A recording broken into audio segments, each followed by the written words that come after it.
لیکن ان سب کے علاوہ ایک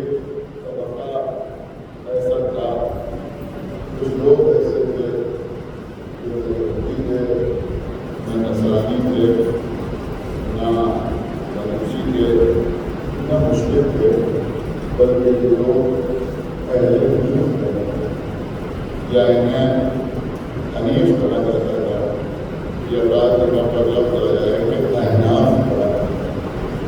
اب جو لوگ جو حنیف کہلاتے تھے، اس سلسلے میں نے آپ کی طرف کیا تھا کہ سب سے زیادہ یہ لفظ حنیف جو استعمال ہوا ہے وہ انبیاء میں جناب ابراہیم کے نام کے ساتھ استعمال ہوا۔ اللہ نے بار بار جناب ابراہیم کو حنیف کہا۔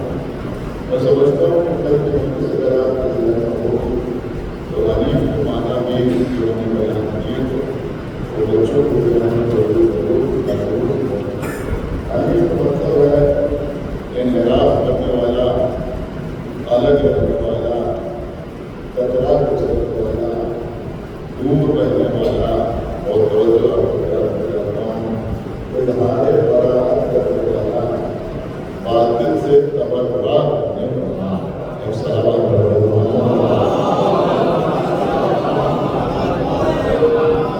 یہ ساری صفات جناب ابراہیم میں موجود تھی، اور کیونکہ کل میں نے آپ کے سامنے جناب ابراہیم کے حالات بیان کیے اور آپ نے بڑی دلچسپی سے سنا، لہٰذا میں یہ چاہتا ہے کہ آج بھی آغاز وہیں سے ہو جہاں پر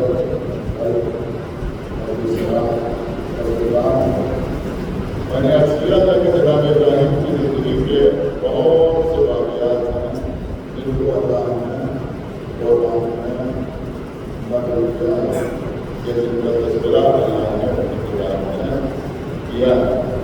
جناب ابراہیم کی ولادت سے لے کر اور جناب اسماعیل کی قربانی تک تمام سے واقعات ان کا تذکرہ ہوا۔ کل میں عرض کر رہا تھا کہ جناب ابراہیم نے ساتھ دیکھا اور ساتھ میں جگہ کو اپنے بیٹے کو سوارا، اور جب ابراہیم نے ساتھ دیکھا تو جناب ابراہیم نے اپنے بیٹے سے کہا کہ میرے لال میں نے ایسا ایسا آپ نے کہا، تو بیٹے نے کہا بابا اللہ نے جو آپ کو حکم دیا آپ اس پر عمل کریں، انشاءاللہ آپ مجھے صابرین بنوائیں۔ کیونکہ یہ ایسا واقعہ ہے کہ آپ بیٹا کو کوئی شخص ایسا نہ ہو کہ اس سے واقعی، لیکن یہاں پر ایک اہم سوال ہے جو میں اپنے طرف کو پیش کرنا چاہتا ہوں کہ جناب ابراہیم کا سوال معمولی درجے کے نبی یا پیغمبر جناب ابراہیم نہیں۔ آپ کو بتا کہ کیا جناب ابراہیم کے پاس جبرائیل کا آنا جانا نہیں ہے؟ کیا جناب ابراہیم کے پاس فرشتہ اللہ کے پیغامات کے لیے نہیں آتا تھا؟ حالانکہ جواب ایسا نہیں، صحیفہ کے لیے فرشتہ ہے، احکامات کے لیے فرشتہ ہے، نماز کا حکم لے کر ملک آیا، روزے کا حکم لے کر ملک آیا۔ جناب ابراہیم کی یاد ہے کہ جب نمرود نے جناب ابراہیم کو آگ کی طرف پھینکا اور جناب ابراہیم آگ کے اوپر پہنچے تو اس وقت بھی جبرائیل جناب ابراہیم کے پاس آئے اور آگ کے بعد پوچھا تو کوئی حاجت ہے؟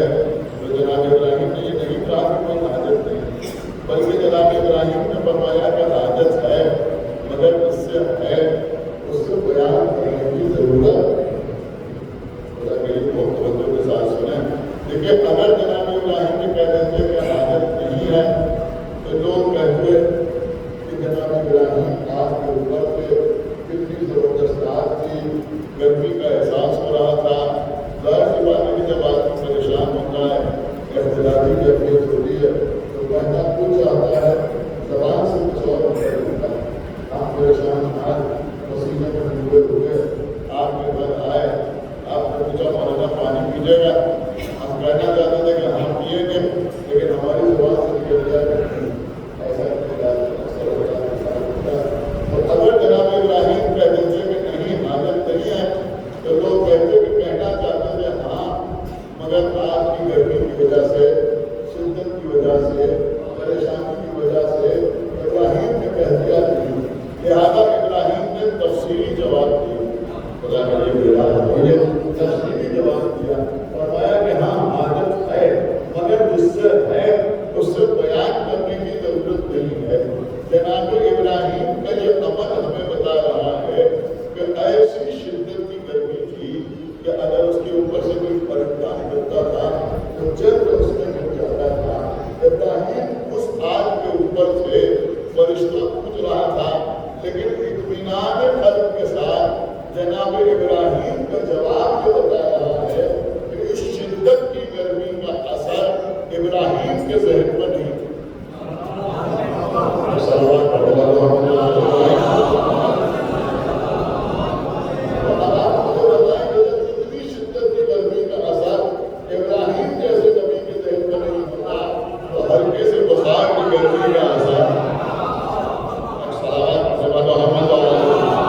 محبت میں خدا کے امتحان لیتا ہے.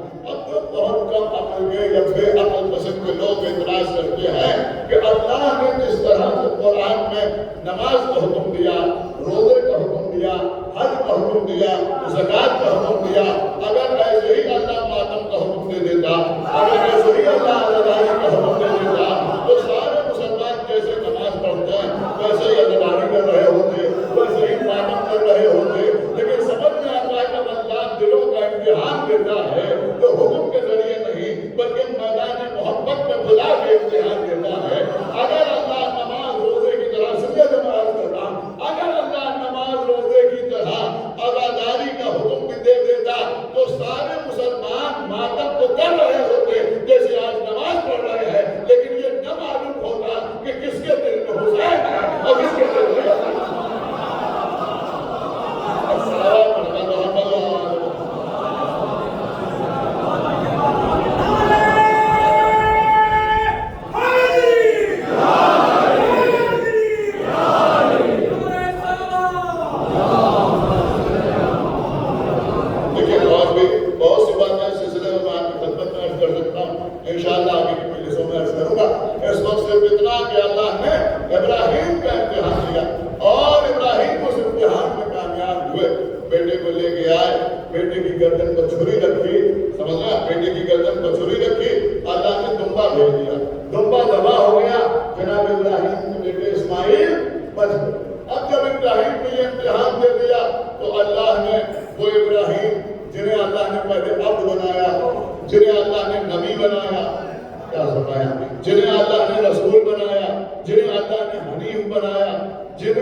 ظلم جو ہے وہ عدل کی ظلم.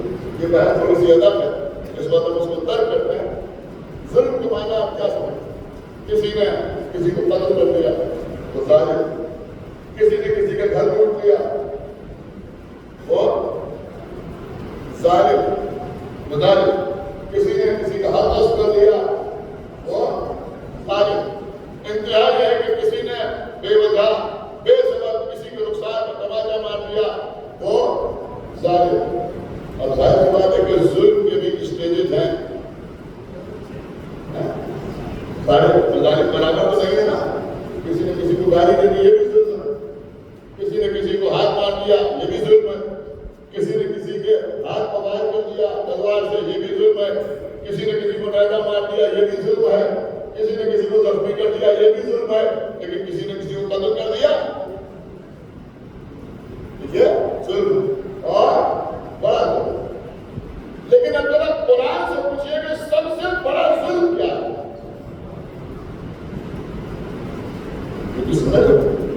ہو سکتا ہے بچوں کے لیے کوئی نئی بات ہو، بزرگ کو اس سے بہتر طریقے سے اس بات کو جانتے ہوں گے.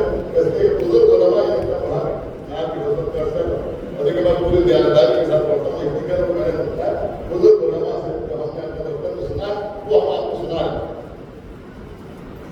کہ سب سے بڑا ظلم کیا ہے. اچھا سب سے بڑا ظلم کیا ہے؟ اب یہاں تو مسئلہ یہ ہے کہ کسی سے بات کیجیے تو وہ کہے گا اس کے بعد ظلم ہوا تو سمجھتا سب سے بڑا ظلم یہی. لیکن سب سے بڑا ظلم ہے. آئیے قرآن سے پوچھیں کہ سب سے بڑا ظلم کیا؟ سب سے بڑا ظلم کیا؟ یاد رکھیں ظلم سب ہے. کسی کو قتل کرنا بھی ظلم، کسی کا گھر ٹوٹنا بھی ظلم، کسی کا حق غصب کر لینا بھی ظلم، کسی کو اس کا حق نہ دینا بھی ظلم. لیکن سب سے بڑا ظلم کیا ہے؟ سورہ لقمان سنیں، سورہ لقمان. جناب لقمان اپنے بیٹے کو نصیحت کر رہے ہیں. یہ جناب لقمان جو ہے ان کو اللہ نے حکمت عطا کی، لہذا لوگ کہتے ہیں حکیم لقمان. لیکن یہ جناب لقمان کو جو حکیم لقمان کہا جاتا ہے تو وہ اللہ کی دی ہوئی حکمت کی وجہ سے کہا جاتا ہے. یہ یونانی حکیم نہیں. صلوات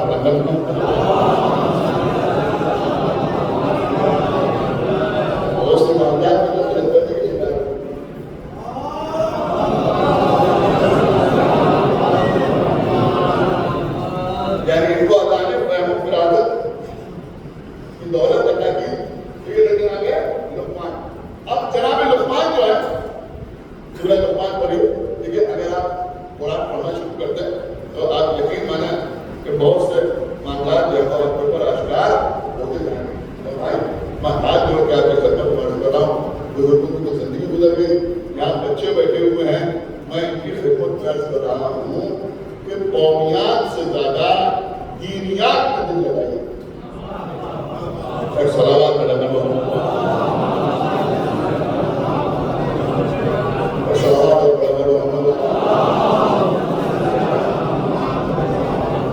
اللہ جانے بات آپ تک پہنچی یا نہیں پہنچی. یہ ادارہ وہ ادارہ اور یہ انجمن وہ انجمن.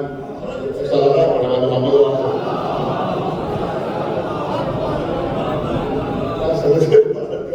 بات بہت دور تک جا رہی ہے.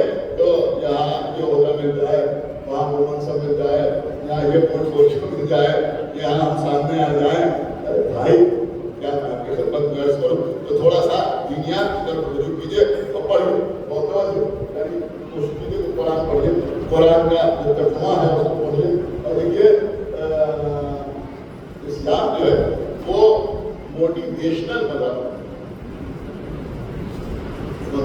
موٹیویشن اسلام جو ہے وہ موٹیویشن کو اہمیت دیتا ہے. یہ بات ہم اپنے ذہن میں رکھ کے یہ بہت احمد قسم کے لوگ ہوتے ہیں جو آپ کے آپ سے کہتے ہیں کیا ہے ترجمہ سے پڑھ کے آپ کو کیا سمجھ میں آئے گا. یہ ہم کب کہتے ترجمہ پڑھ کے سب کو سمجھ میں آ جائے گا. قرآن حدیث کا ترجمہ پڑھ کے کوئی آگے کا قرآن نہیں ہو جائے گا. یہ بات ہم کہتے ہیں کوئی کام نہیں کر سکتے. اس لیے کہ عربی جو ہے بڑی عظیم ترین زبان اور اردو اس کے مقابلے میں کچھ نہیں. یہ صحیح ہے، اسے کوئی انکار نہیں ہے کہ بھائی واقعی جو حق ہے وہ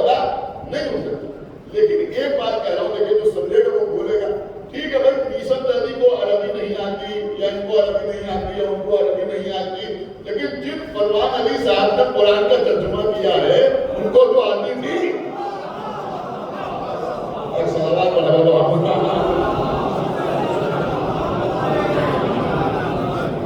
اس کو پڑھیے.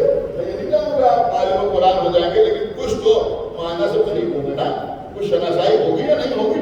چلیے انہوں نے کہا فلاں صاحب کے بہت اچھے تعلقات نہیں ہیں لیکن دور سے صاحب سلامت ہے. ایک سلامت پڑھ کر محمد تھوڑی سی قرآن سے یا مانیہ قرآن سے دور سے صاحب سلامت ہوگی. تو اب تعالیٰ سورہ لقمان، بہت توجہ آپ بات کی سورہ لقمان. سورہ لقمان میں ایک پورا پورشن ہے نصیحت کا، اور جناب لقمان نے اپنے بیٹے کو نصیحت کی. کس کو نصیحت کی ہے؟ اپنے بیٹے کو نصیحت کی ہے. اگر یہ بندہ میری بات سمجھے گا تو شاید خاموش نہیں رہے گا، لیکن ایک بات یہ بھی سمجھ میں آئی کہ اللہ نے سمجھایا کہ نصیحتوں کا آغاز اپنے گھر سے کرو.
نصیحت سب کے لیے ہے.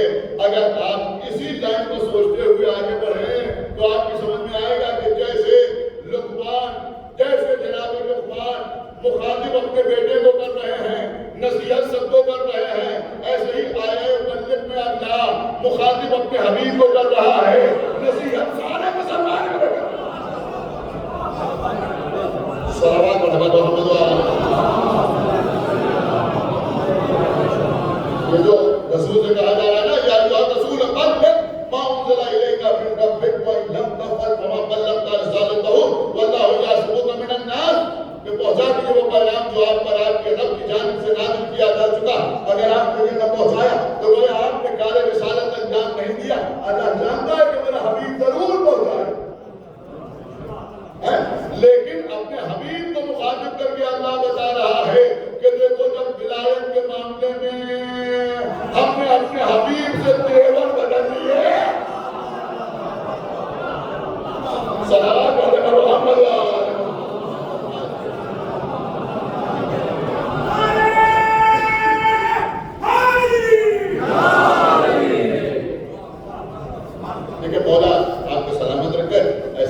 سمجھدار بننا اور بات کو سمجھنا تو بہت سی باتیں پڑھنے کا دل کرتا ہے. تو سورہ لقمان میں ایک آیت کا چھوٹا سا ٹکڑا جس سے معلوم ہوتا ہے کہ سب سے بڑا ظلم کیا ہے. ان الشرک لظلم عظیم. اور کیا سب سے بڑا ظلم کیا ہے؟ شرک. سب سے بڑا ظلم ہے شرک. جناب لقمان اپنے بیٹے سے کہا اور اللہ قرآن میں اس کو جگہ دے رہا ہے. تو آپ یہ بھی کہہ سکتے ہیں قرآن میں لکھا ہوا ان الشرک لظلم عظیم. شرک جو ہے وہ ظلم عظیم ہے. شرک کیا ہے؟ ظلم عظیم. اور اللہ ابراہیم نے کیا کہا ہے؟ لا ینال عہد الظالمین.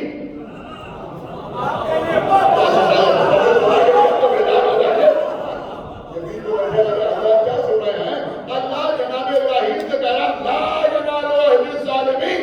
اس کا مطلب یہ ہوا کہ امامت کا عہدہ ظالموں کو نہیں ملے گا. آپ نے اور شرک جو ہے وہ ظلم عظیم ہے. وہ ظلم عظیم ہے. کیا ہے؟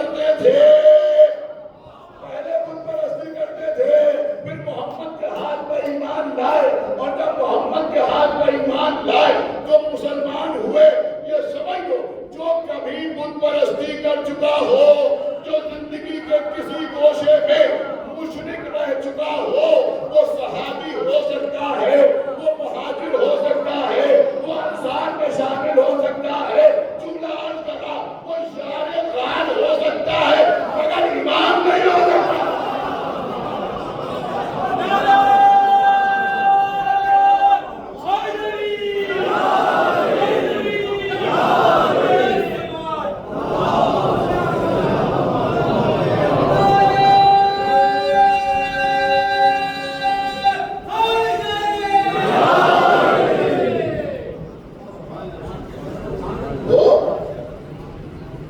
امام نہیں ہو سکتا۔ میرے بچوں کا بھی کسی سے بحث نہ کرنا کہ وہ نہیں، پہلے مولا علی ایمان لائے، بحث ہی نہ کرنا کسی سے، اس لیے کہ جو ایمان لائے وہ علی نہیں ہوتا۔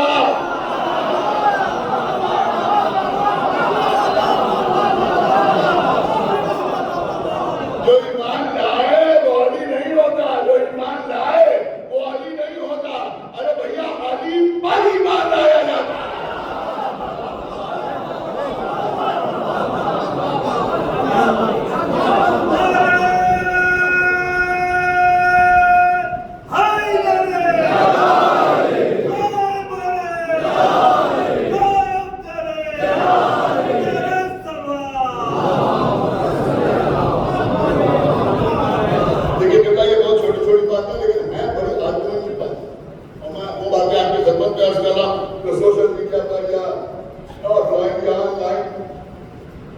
کسی سے آپ کا بحث ہو تو آپ کو اگر یاد رہ جائے تو آپ اس جواب کر سکتے ہیں۔ نماز کرنا کسی کے پاس اس کا جواب واب نہیں ہے، سمجھے تو بات کرو، کسی کے پاس اس کا جواب نہیں کہ مولا علی وہ ہیں کہ جنہوں نے کبھی بت پرستی نہیں کی، کبھی بت پرستی نہیں کی۔ اور جیسا کہ کل آپ کی خدمت میں عرض کر رہا تھا کہ جب بتوں کو توڑنے کا موقع آیا تو رسول اللہ نے اصحاب سے کہا کہ توڑ دو، تو سب نے یہی تو کہا کہ اللہ کے رسول ٹھیک ہے کلمہ پڑھ لیا، لیکن بہت دن ان کے آگے سر جھکایا ہے، اب کیسے اپنے ہاتھ سے توڑ دیں؟ تو مولا علی آگے بڑھے، اے اللہ کے رسول نے کبھی میں نے ان کے آگے سر جھکایا۔ کیونکہ عزیزوں اگر ثابت نہ کروں تو ممبر سے نہ میرے باپ دادا نے ان کے آگے سر جھکایا۔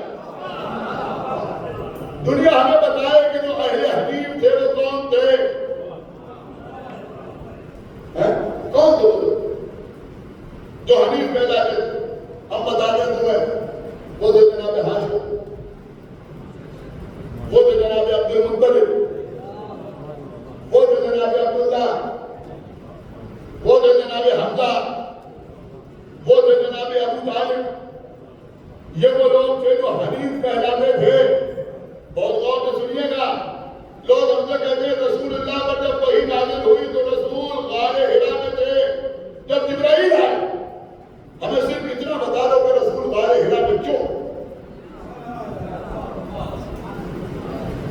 نہیں آپ کو بالکل توجہ نہیں، رسول غار حرا میں کیوں گئے؟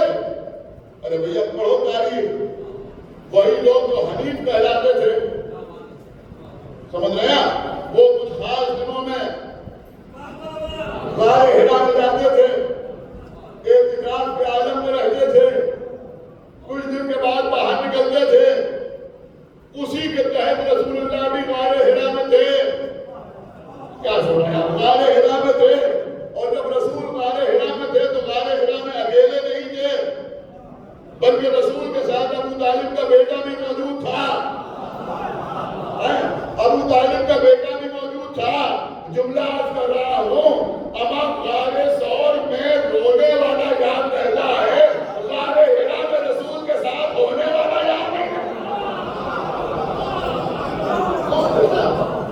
مولا علی تو تھے جب جبرائیل نازل ہوئے تو ہر جگہ کہتے کہ یہ حضرات ہیں جو حنیف کہلاتے، یہ حنیف مسلم، جو شریعت ابراہیمی پر چلنے والے تھے۔ آج لوگ ہم سے کہتے ہیں کہ جناب ابو طالب کا کلمہ دکھاؤ، کب بڑا کلمہ جناب ابو طالب نے ذرا ہمیں دکھاؤ، کب بڑا کلمہ؟ دکھاؤ کرنا تو پڑا.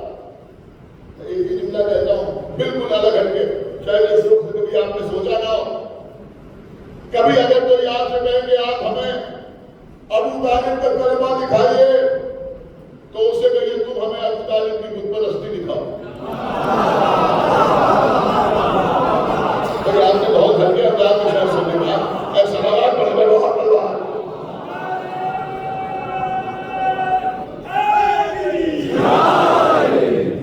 کوئی ایک موقع ایسا نہ تھا کہ جناب ابو طالب بتوں کا آگے سر جھکائے ہو، جناب ابو طالب بت پرستی کر رہے ہو. سنیے جملہ بس بہت دیر میں نے پڑھ لیا. دیکھیں جب مکہ فتح ہو گیا، باقی بات میں انشاءاللہ پھر کبھی عرض کروں گا، جب مکہ فتح ہو گیا تو پیغمبر اسلام نے خانہ کعبہ کی دیوار سے پیٹ لگا کر فاتح تھے ایک فصیح و بلیغ خطبہ ارشاد فرمایا. اور اس خطبے میں پیغمبر نے فرمایا کہ آج کے بعد سے، کیونکہ اب سب نے کلمہ پڑھ لیا تھا، جیسے بھی پڑھا لیکن پڑھ لیا تھا. اور میں صرف آپ کی انفارمیشن کے لیے یہ بتا دوں کہ ان کلمہ پڑھنے والوں کو بھی مسلمان اصحاب میں شامل کرتے ہیں، سمجھے. اور ان میں وہ وحشی بھی ہے جس نے جناب حمزہ کو قتل کیا. اور صحیح بخاری میں لکھا ہوا ہے کہ وہ آیا، پیغمبر نے اسے دیکھا، اسے کلمہ پڑھا، اسے کہا کہ کیا میرا بھی اسلام قبول ہے؟ تو اللہ کے رسول نے فرمایا کہ ٹھیک ہے تم کلمہ پڑھ رہے لیکن اس شرط کے ساتھ کلمہ پڑھ کے کبھی میرے سامنے نہ. سمجھ رہا ایسے تو بھی صاحب سلامات پڑھا کرتا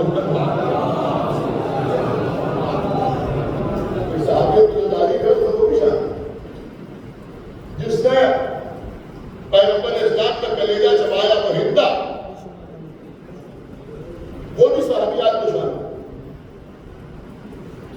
تو بہرحال پیغمبر نے خانہ کعبہ کی دیوار سے ٹیک لگا کر خطبہ، اس خطبے میں پیغمبر نے فرمایا کہ آج کے بعد سے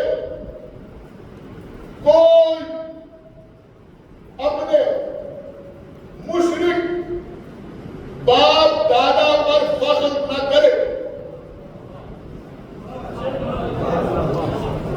جیسے جی جائے اب ویسے آپ سنیے گا، کوئی زور نہیں. آج کے بعد سے کوئی، اتنی بڑی آرگومنٹری چیز پڑھ رہا ہوں، آج کے بعد سے کوئی اپنے مشرک باپ دادا پر فخر نہ کرے.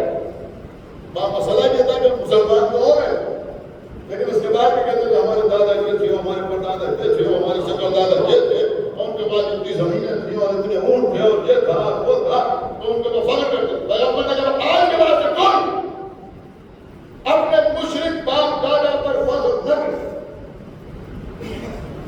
دیکھیں جملہ فتح مکہ کے بعد مکے کے قریب ایک عظیم ترین جنگ ہوئی جس کا تذکرہ اللہ نے قرآن میں بھی کیا. وہ جنگ ہے جنگ حنین. جب پیغمبر مکے کے قریب، مکہ فتح ہو گیا تھا، مدینہ سے یہاں آ گئے، اس وقت لوگوں نے پیغمبر پر مل کے حملہ کیا. بہت بڑے لشکر نے پیغمبر پہ حملہ کیا.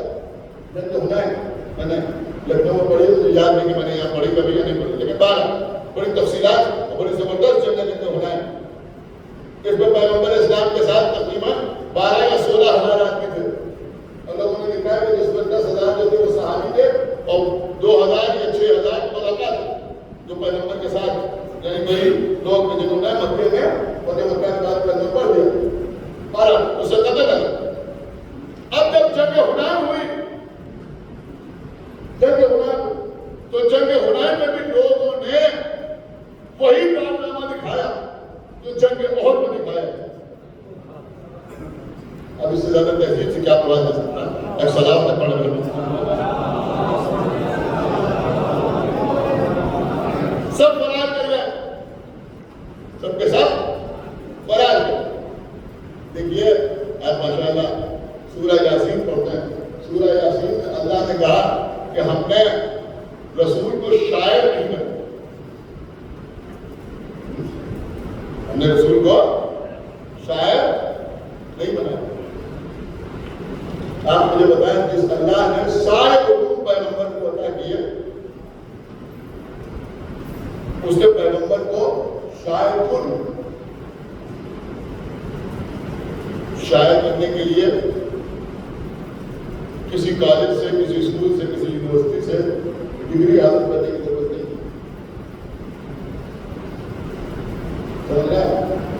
یہ جو مزاج میں موزونیت ہوتی ہے، یہ گاڈ گفٹڈ ہے۔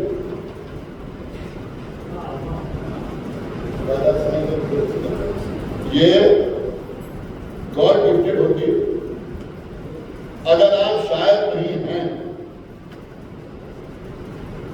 تو آپ اس مسئلے کو سمجھیں گے۔ ایک صلوات پڑھو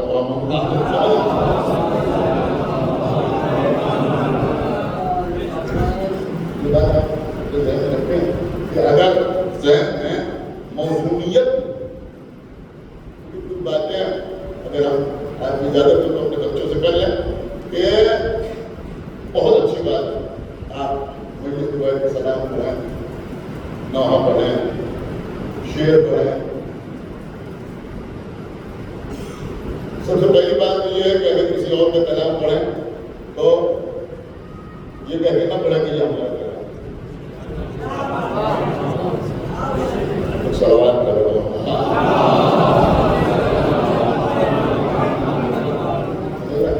اب کسی نے آپ کو ہبہ کر دیا ہو تو وہ شریف فلاں کے صلوات کرو۔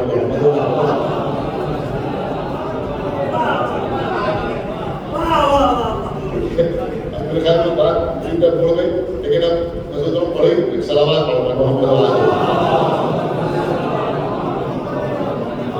لیکن بولا اگر یہ باتیں ہم نہ بتائیں گے تو بچوں کو کون بتانا ضروری ہے۔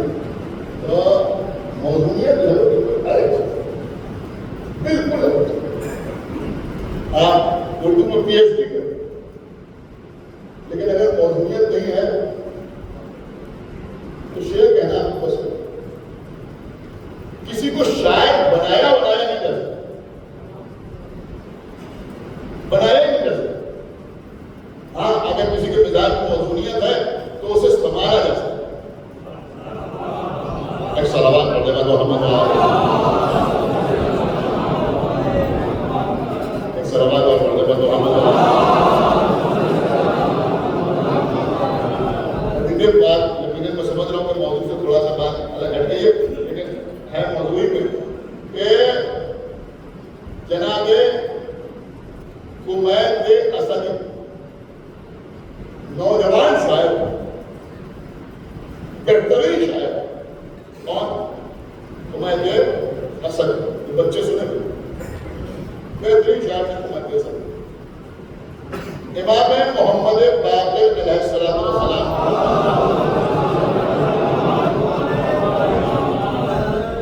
اور امام کی شان میں کچھ اشعار پیش ہوئے۔ امام نے دار کی سبحان اللہ زبردست اشعار اپنے کہیں۔ اب آپ مجھے بتائیں جب پانچویں امام نے کوئی اعتراض نہیں کیا تو کوئی کمی تو نہیں تھی؟ سوچ سکتے ہیں ضروری کمی ہے، امام نے پڑھ کے اصلاح کون کرے گا؟ لیکن ہم کو اور آپ کو سبق دینے کے لیے پانچویں امام نے جناب کمید اسدی سے کہا کہ تم بہترین شاعر ہو، تم فرزدق سے اصلاح کیا۔ ایک صلوات کرو ایک صلوات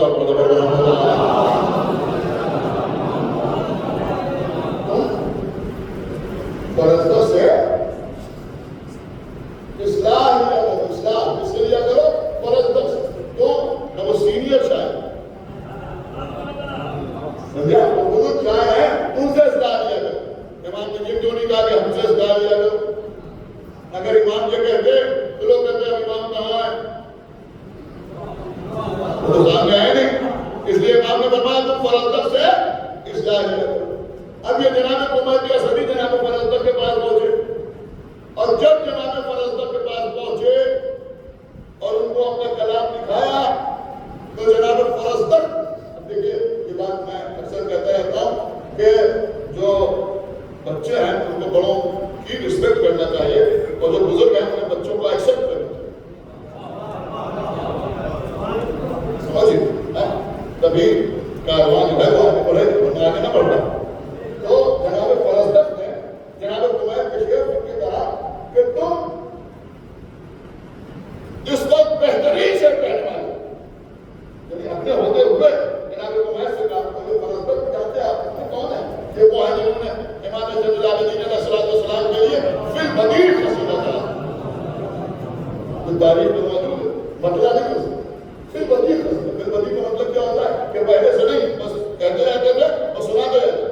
پیشان ابن عبد الملک کے ساتھ کھانے کا بعد حرم میں پڑے ہوئے، تو اتنے بڑے شاعر کے فرزدق، انہوں نے کہا قمید سے کہ تم بہترین شاعر ہو، بہترین شعر کہتے ہو۔ تو جناب فرزدق نے کہا شکریہ استاد، اور اس کے بعد جناب فرزدق نے کہا کہ کچھ نصیحت فرمائیے۔ لیکن بیٹا میں جو پڑھتا ہوں آپ اچھی طرح جانتے ہیں، عرصے سے آپ کے درمیان آ رہا ہوں، میں پوری ذمہ داری کے ساتھ پڑھتا ہوں، پہلے پڑھتا ہوں پھر پڑھتا ہوں، تو کیا کچھ نصیحت فرمائیے۔ تو جناب فرزدق نے قمید اسدی سے یہ نہیں کہا کہ تم اپنی شاعری کو شہرت حاصل کرنے کا ذریعہ بناؤ، تم اپنی شاعری کو مال حاصل کرنے کا ذریعہ بناؤ، تم اپنی شاعری کو سمجھ رہے ہیں اپنی روزی روٹی کا ذریعہ بناؤ۔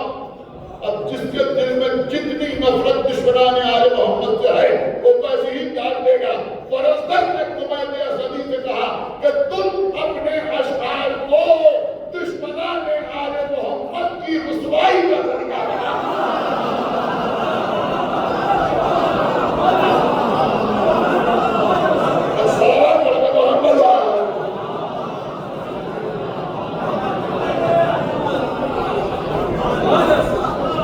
مجھے آپ کو معاف کرنا، لہٰذا میں آپ کی خدمت میں عرض کر رہا ہوں، آپ آل رضا مرحوم کا سلام پڑھ رہے ہیں، سلام خاص نشینوں کو سوگواروں کا بڑی پڑھو، ہزار بار تو سنا ہو، لیکن خدا کے لیے اگر آپ شاعر نہیں ہیں تو ایک بار یہ بھی کسی شاعر کو سنا دیجیے، تب پڑھو۔ صلوات کرنے والا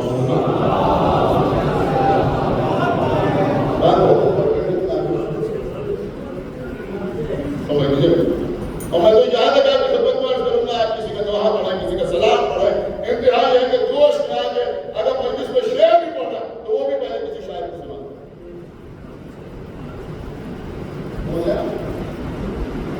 میں اس لیے آپ کی خدمت میں عرض کر رہا ہوں کہ بھئی جب اللہ کی نعمت قربانی پیش کی جاتی ہے تو کوشش کی جاتی ہے کہ دیکھ لیا جائے کہ اس میں کوئی عیب نہ ہو۔ تو اگر آل محمد کی خدمت میں نذرانہ پیش کیا جائے تو حتی الامکان تو کوشش کر ہی نہیں جائے کہ اس میں کوئی عیب نہ ہو۔ صلوات پڑھنے پر محمد و آل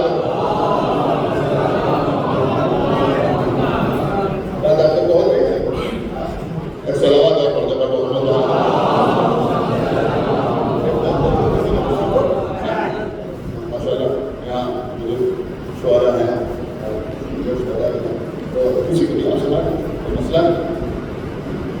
تو اللہ نے کہا کہ ہم نے رسول کو شعر کہنے کی تعلیم دی۔ آپ مجھے بتائیں کیوں تعلیم دی؟ جب سارے علوم عطا کر دیے تو یہ بھی عطا کر دیے، کیوں نہیں؟ میں آپ کی خدمت میں عرض کروں، دیکھیے سمجھدار لوگ بھی سمجھ سکتے ہیں کہ اللہ شاعری میں بحر بھی ہوتی ہے، ردیف بھی ہوتی ہے، قافیہ بھی ہوتا ہے، سمجھدار اللہ سمجھ سکتے ہیں، لیکن شاعری کی روح و جان ہے مبالغہ۔ نہیں سب نے نہیں سمجھا میں کیا عرض کر گیا۔ شاعری کی روح و جان ہے مبالغہ، جب تک محبوب کو جان نہ کہا جائے شاعری نہیں۔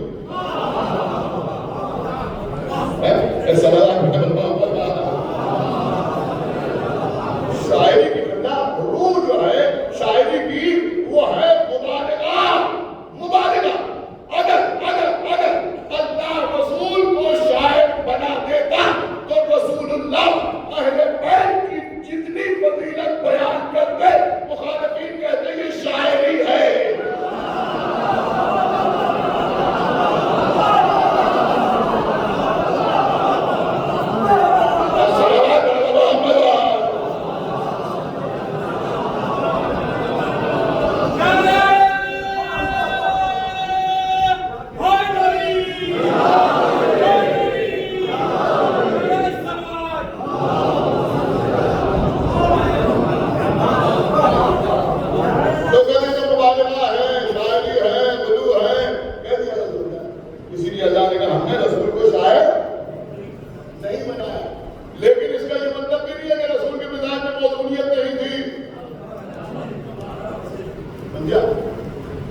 کہ پیغمبر نے مکے میں یہ فرمایا کہ آج کے بعد سے کوئی اپنے، اب آپ کنیکٹ ہو جانے آزاد ذرا، کوئی اپنے مشرک باپ دادا پر فخر نہیں کرے گا، ناز نہیں کرے گا۔ کس نے کہا؟ رسول نے کہا کہ کوئی اپنے مشرک باپ دادا پر فخر نہیں کرے گا۔ اب جنگ حنین ہو رہی ہے، لوگ رسول اللہ کو چھوڑ کے بھاگ گئے، اب رسول پناہ ہے۔ اب جب رسول پناہ تھے تو ساری کتابوں میں، ساری تاریخوں میں لکھا ہے کہ رسول نے پکار پکار کے فرمایا کہ انا نبی لا کذب، انا ابن عبد المطلب۔ بیدار ہوئے، یعنی رسول کیا کہہ رہے ہیں کہ میں نبی ہوں اور یہ جھوٹ نہیں ہے، اور میں عبد المطلب کا بیٹا ہوں۔ بھائی آپ کیا کر رہا، میں عبد المطلب کا بیٹا ہوں۔ ابھی کعبے کے پاس کہہ رہے تھے کہ آج کے بعد سے کوئی اپنے مشرک باپ دادا پر فخر نہیں کرے گا۔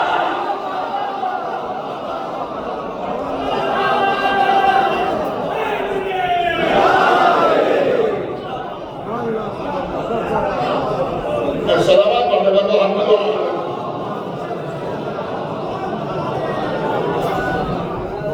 صلوات اور پڑھنے والوں محمد۔ آج کے بعد سے کوئی اپنے مشرک باپ دادا پہ فخر نہیں کرے گا۔ اور اب کیا کہہ رہے ہیں کہ میں عبد المطلب کا بیٹا ہوں۔ اگر عبد المطلب مشرک ہوتے، بت پرست ہوتے، صنم پرستی کرنے والے ہوتے، تو کوئی تو رسول اللہ سے کہتا کہ ہم اپنے مشرک باپ دادا کو فخر نہ کریں، اور آپ چیخ چیخ کے اپنے دادا کا نام لیں۔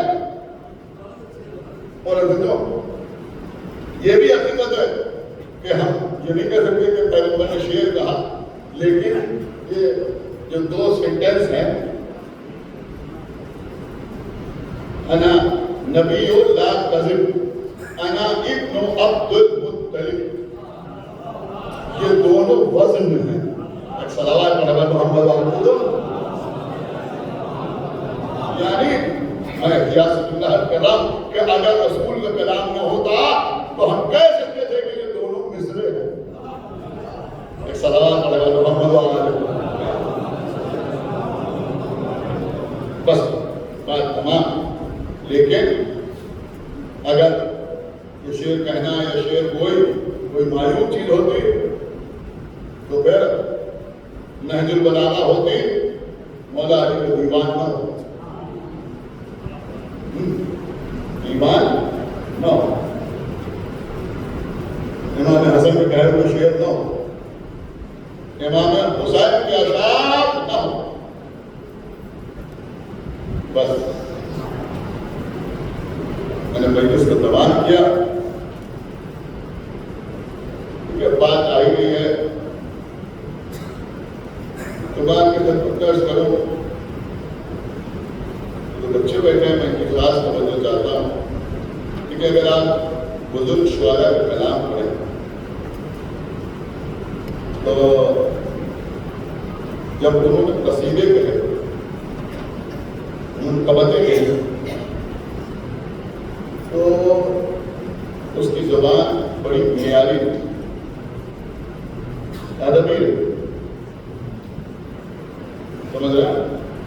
اچھے الفاظ انہوں نے استعمال کی، لیکن پرانے قوم کا جو ہمارا گھروں پڑے جاتا ہے، روایتی تو آپ سنیں غور سے، لیکن جب ان اساتذہ نے، بزرگ شعراء جب دوہے گئے تو ان کی زبان نہایت سادہ ہے، بہت آسان ہے، اس میں ادبیت کا مظاہرہ نہیں، اس میں زیادہ اضافتوں کا استعمال نہیں کیا، سمجھ رہے ہیں؟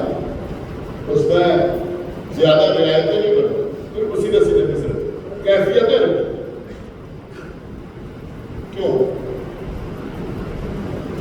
اس کے سبب معلوم ہے کس مطلب بات یہ ہے کہ کوئی بڑے سے جب اس کا دل مطمئن ہوتا ہے، خوش ہوتا ہے، خرم ہوتا ہے، تو اس وقت وہ اپنی ادبیت کا مظاہرہ. لیکن اگر وہ غمزدہ ہوتا ہے، پریشان ہوتا ہے، تو جب وہ بین کرتا ہے، سنیے تو میں عرض کر رہا ہوں، تو بین میں اب یہ جملہ جیسے چاہے ویسے سنیے، اگر بین میں ادب کا مظاہرہ نہیں ہوتا، جذبات کا مظاہرہ ہوتا.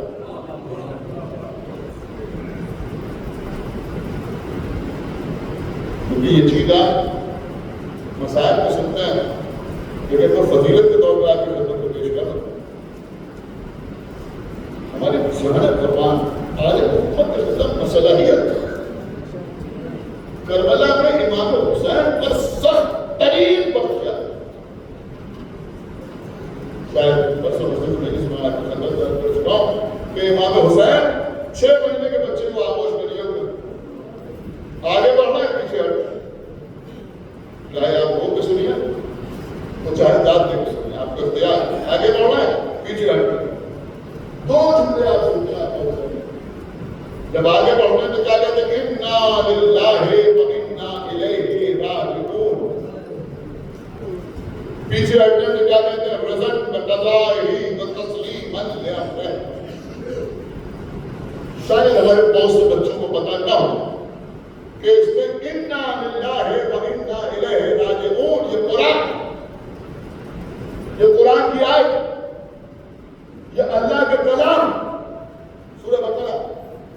اور یہ تو دوسرا فکرہ ہے، رضا بِقَضَائِهِ وَتَسْلِيمًا لِأَمْرِهِ، یہ قرآن کی آیت نہیں، یہ آقا حسین کا کلام. آپ نے غور نہیں، یہ آقا حسین کا کلام. اور ایسے موقع پر جب 6 مہینے کے بچے کی میت ہاتھوں میں ہے،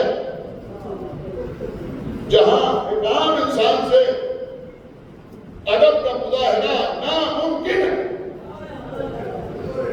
لیکن ایسے موقع پر امام حسین جو فرمایا رضا بِقَضَائِهِ وَتَسْلِيمًا لِأَمْرِهِ، کسی بڑے سے بڑے عالمی طرح کے سامنے 2 جملے رکھ دیجیے، وہ فرق نہیں کر پائے گا کہ اللہ کا کلام کیا ہے، حسین کا کلام.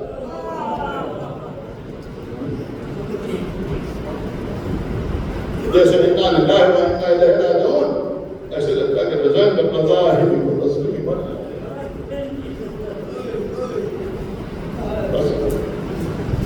بات تمام ہے. شعراء نے جو نوحے کرے خدا عالم ان کو کروٹ جنت عطا کرے. ہمارے یہاں گھروں میں جو خواتین نوحے پڑھتی ہیں، نوحے پڑھے جاتے ہیں. مولا عباس بی بی سکینہ سے علم میں مشکیدہ بندھوا کے باہر نکلنے، جناب قرار لکھنوی فرماتے ہیں کہ دریا کا پانی لینے کو عباس جاتے ہیں. یہ سادے مدرج بچوں کی سمجھ گیا. کیفیت تو ملاحظہ فرمائیے کہ اب جب پانی لینے جا رہے ہیں تو اس پانی کی سب سے زیادہ ضرورت کسے ہے؟ دوسرے مصرے میں اسی ضرورت کو بیان کر دیا کہ دریا پر پانی لینے کو عباس جاتے ہیں اور سب بچے مل کے خیمے میں پڑھنا پڑا. عباس جا رہے ہیں تو سب بچے مل کے خیمے کا پڑھنا پڑا.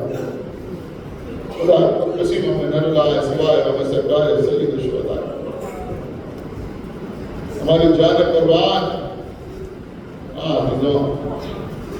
یہ ہمارے اولاد کے آقا عباس.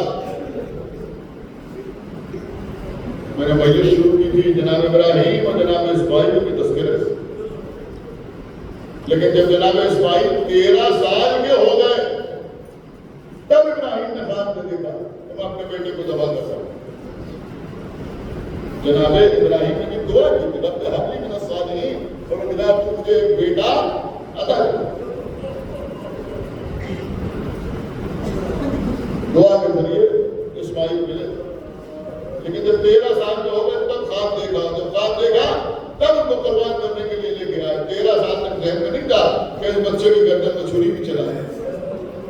لیکن مولا علی یہاں تو عباس کو مانگا ہی جا رہا قربانی کے لیے. حفیظ کسی ایسے ناگرادوں نے میری شادی کرا دی ہے جہاں سے ایسا بہادر بیٹا پیدا ہو جو کربلا میں میرے حسین کے کام ہے. جزا کرنا مولا عباس دنیا میں تشریف لائے. آقا حسین جناب ام البنین کے پاس آئے. آنے کے بعد کہا مادر گرامی میرا بھائی کیسا ہے؟ کہ تمہارے بھائی آنکھیں نہیں کھولتے. لائیے مجھے دے دیں. ہاتھ کو بلیا آنکھیں کھولی. سب سے پہلے حسین کا چہرہ دیکھا. آقا حسین اپنے بھیا کو لیے ہوئے مولا علی کے پاس آئے. بابا اگر اجازت ہو تو اس بھائی کی پرورش میں کروں. کہ بیٹا تم نہ پالو گے تو کون پالے گا؟ اسے تو ہم نے مانگا ہی مانگ لیا گیا. 25 سال چھوٹے تھے آقا عباس امام حسین سے. امام حسین نے اولاد کی طرح پالا جیسے کوئی اپنے بچوں کو پالتا ہے. حضرت عباس کی زندگی میں آقا حسین کے علاوہ کچھ اور نظر ہی نہیں آتا. اٹھے تو حسین, بیٹھے تو حسین, چلے تو حسین, بولے تو حسین, جاگ رہے تو حسین, سو رہے تو حسین. بس تو ایک روایت تو مجلس تمام. ایک دن امام حسین نے پکارا بھیا عباس. کم سنی کا عالم تھا 6-7 سال کا سن. فوراً آقا حسین کے سامنے آ کے کھڑے ہو گئے. امام حسین نے دیکھا کچھ یاد آیا. آنکھوں سے آنسو بہنے لگے, گریہ کرنے لگے. پوچھا آقا کیا کچھ تاخیر ہو گئی آنے میں؟ آقا دیر ہو گئی آنے میں؟ کہ نہیں میرے بھیا کوئی دیر نہیں ہوئی. کہ پھر آپ رو کیوں رہے ہیں؟ کہ بھیا بات میں اس بات پر رو رہا ہوں کہ آج میں نے تمہیں پکارا تو فوراً آ گیا. لیکن ایک وقت ایسا آئے گا جب میں تمہیں بار بار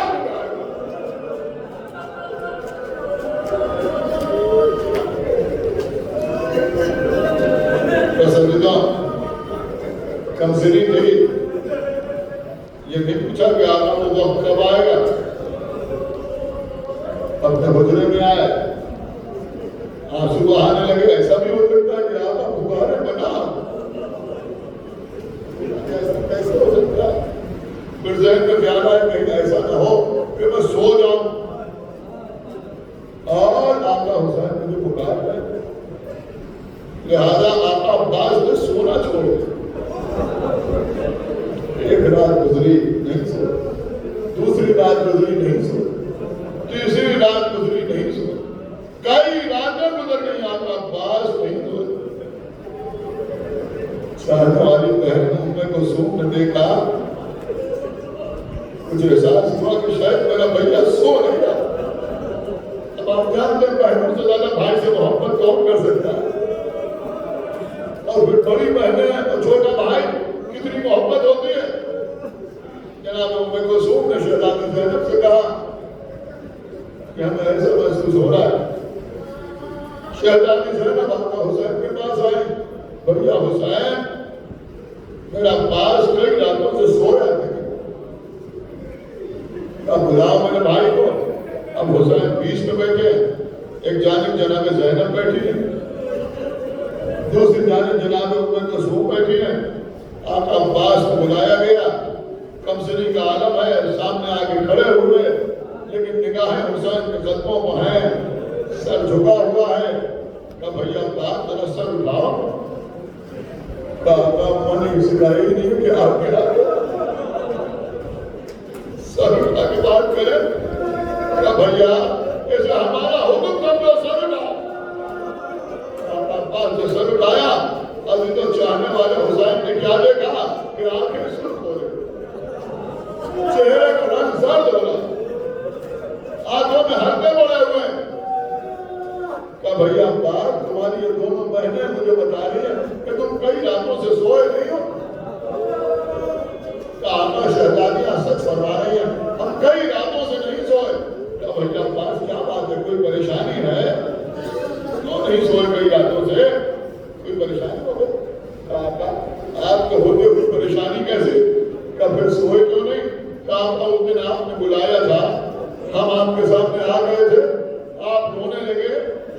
پوچھا، آپ نے کہا کہ وقت ایسا آئے گا جب میں تمہیں بار بار پکاروں گا